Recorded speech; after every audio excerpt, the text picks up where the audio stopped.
Bonjour, alors pour cette nouvelle vidéo, on va faire un gâteau pomme rhubarbe. Cette saison, ça ressemble un petit peu à un gâteau basque, hein, c'est la même pâte en tout cas.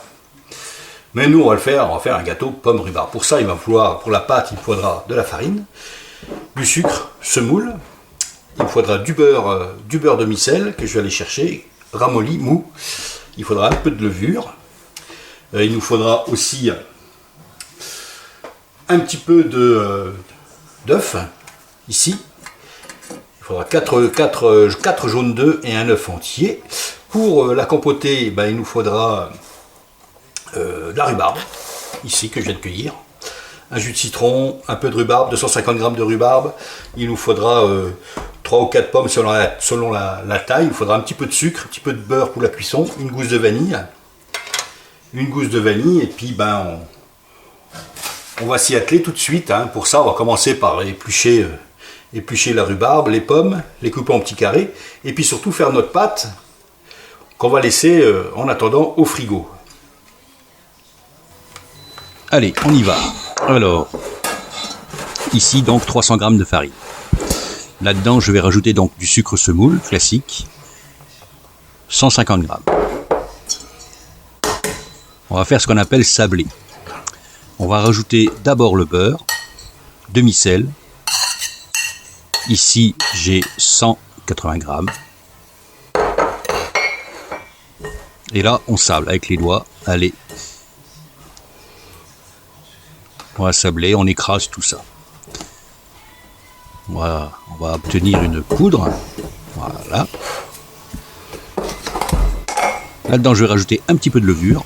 Environ un sachet de levure. C'est, si vous l'avez en vrac, c'est une cuillère rase, une cuillère à café rase. Maintenant, on va rajouter un œuf entier et 3 jaunes. Et c'est tout. Et là, donc, on va brasser tout ça. Et on obtient cette pâte.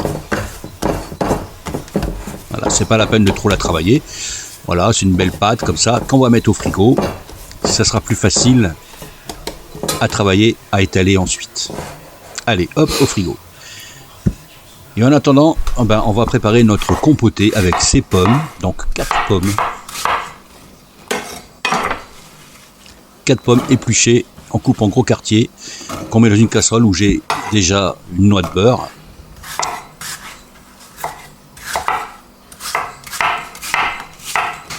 Et on va rajouter aussi la rhubarbe.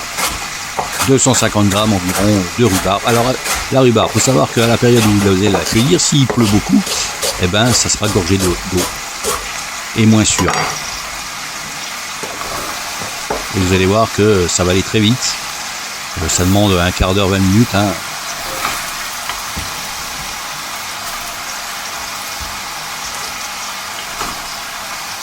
À petit feu dessous.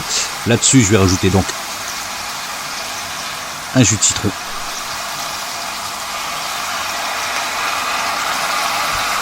Hop, sans les pépins, c'est mieux. Voilà.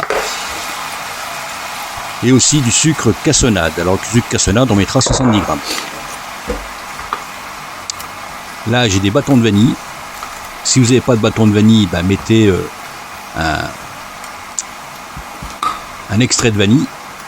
On pourrait aussi mettre un peu de rhum. Il faut savoir que le gâteau basque, au départ, c'est une crème à l'intérieur avec un peu de rhum, avec un rhum ambré, parfumé au rhum ambré.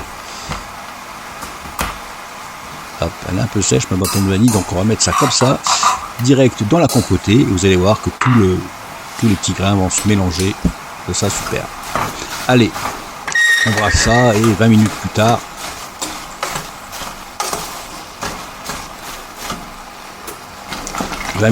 on obtient cette compotée. Vous voyez, elle est quand même presque trop liquide. Ça, c'est dû à la rhubarbe où il y avait beaucoup d'eau. Enfin, voilà. Et ça, on va laisser donc légèrement tiédir.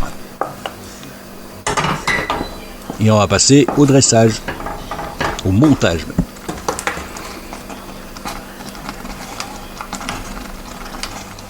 la partie la plus technique. Alors, d'abord les moules, là je vais faire ça dans un moule en peut faire ça dans un moule à manquer comme ça, un cercle. Puis les tailles de moule là, on va faire ça dans un moule à 22 cm. Ça c'est un grand 28, ça c'est un 22. On va prendre un 22. Un rouleau à tarte, du papier sulfu. Si vous en avez, 2 feuilles, ça se trouve en rouleau même maintenant dans les supermarchés. Allez, la partie la plus technique donc c'est monter, foncer cette tarte. Alors cette pâte, bien la laisser au frigo, bien qu'elle soit froide, ça sera plus facile à étaler entre 2 feuilles de papier sulfu. Vous la farinez ou farinez pour pas que ça colle. Et là on étale avec un rouleau entre les deux, vous voyez, hop. Et en vérifiant à chaque fois que ça n'attache pas trop au papier. Il faut arriver en fait à la décoller et à mouler. On pourrait même y faire carrément à la main en étalant dans des petits moules. Là, dans un moule comme ça de 28, donc on va essayer de faire une abaisse relativement ronde. Vous voyez ce que je veux dire? Il faut que ça colle. Voilà, on rajoute un petit peu de farine, hein, pas que ça colle trop.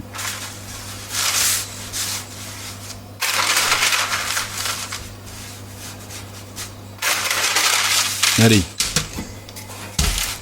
on va y arriver.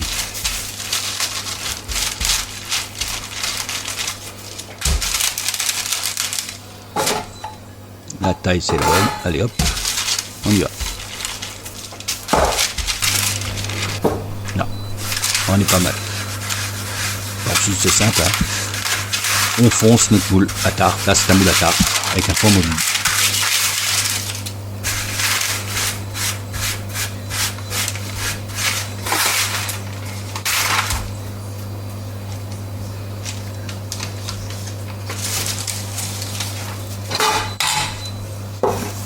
Il y a pas mal. Voilà. Hop.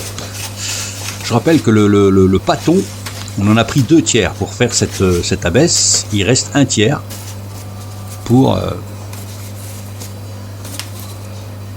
mettre dessus.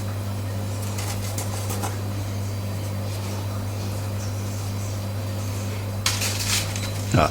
C'est la partie la plus technique. Faut y aller doucement. Hein. Faut peut-être pas trop traîner non plus parce que ça, entre vos doigts, la pâte, vu qu'elle est quand même assez grasse, ça fond très vite. On coupe le surplus, on laisse déborder d'environ 2 cm qu'on recoupera par la suite. C'est pour plus de facilité à transporter. Cette partie-là, on va la mettre au frigo en attendant qu'on abaisse ce qui va aller au-dessus. On laisse pas à l'extérieur si ça fait trop chaud. Hein. Conseil. Voilà, on abaisse ce qui va dessus.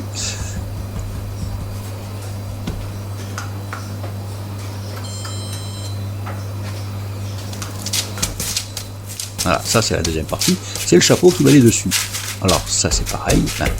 On commence par l'étaler à la main. Voilà, on va fariner pour que ça colle trop. Mais laissez-la bien au frigo. Voilà, pour ça sera plus pratique à étaler et à utiliser.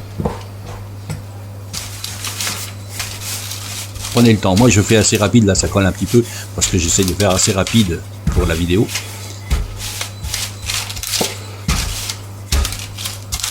Et on abaisse, il faut que ça reste l'épaisseur, il faut que ça un bon demi centimètre.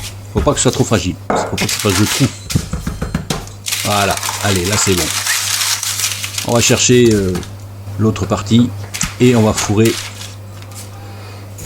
ce moule. Allez, on met la compotée à hauteur, hein, c'est pas la peine de trop mettre non plus, faut pas que ça dégueule.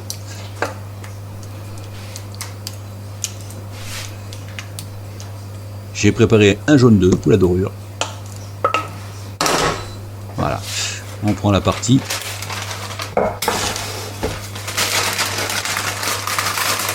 Qui va aller dessus.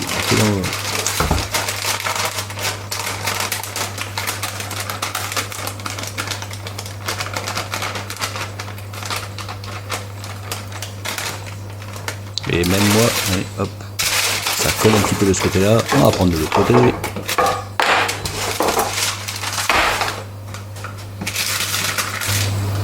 Et voilà.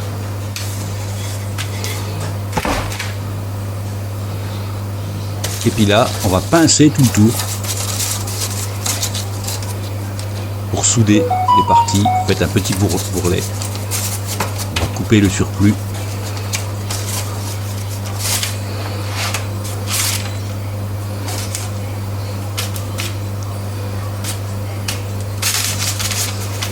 Comme une tour. Pince, et encore une fois, on ne fait pas de trou. Voilà, hop, j'ai fait un petit bourrelet autour. On va dorer. On a fait préchauffer un four à 180 degrés. Et là, on dort. On fait un petit marquage. Bon, moi, comme je dis, j'ai on voit que la pâte, le temps pour faire la vidéo. J'ai essayé de faire au plus rapide pour que la vidéo ne soit pas trop longue. Mais normalement, il faut le laisser un petit peu au frigo pour pas que la pâte soit trop molle. Mais bon, ça le fera. Là, on va essayer de faire un petit marquage dessus. Je suis pas sûr que ça marche. Voilà, un petit quadrillage. Mais c'est pas grave. On essaye quand même. Et on va mettre ça au four pour 3 quarts d'heure. Je pense que 3 quarts d'heure, c'est pas mal. Et 3 quarts d'heure plus tard, hop, voilà. Et surtout, on démoule pas tout de suite. On laisse refroidir dans le moule et on démoulera ensuite. Allez, c'est à vous.